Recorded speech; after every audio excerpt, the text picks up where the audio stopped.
Hello friends and welcome to the Flux studio. In this video we are going to show you how to create backup file and how to retain your drawing file from that backup file extension.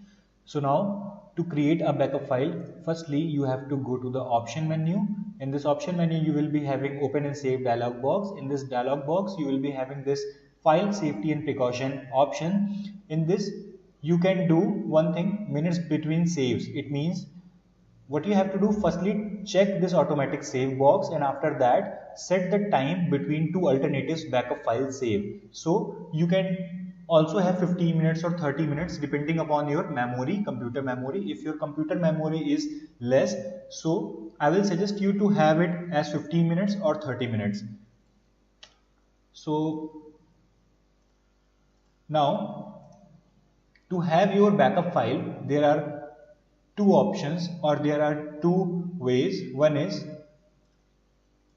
by option menu, by file dialog box you will be having automatic save file location. In this you will get this file location, just copy it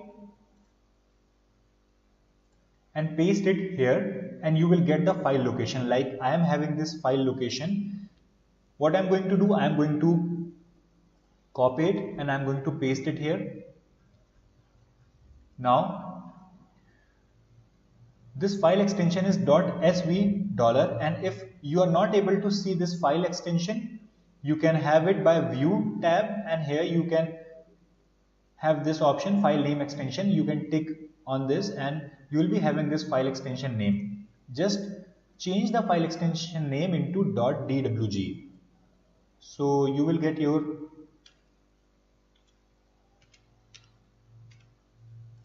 file like here. This is your that file which you have backupped. And the second option is go to the original file location. Like this is my original file location and this is my that file in which I am working. So it will be having .bak file. So you can do one thing, copy it, paste it, and again change the file extension name into .dwg. By this way you will get your drawing file. So this is my drawing file. So by this way you can get your drawing file from your backups. So friends, that's all for this video. Thank you for watching and have a nice day.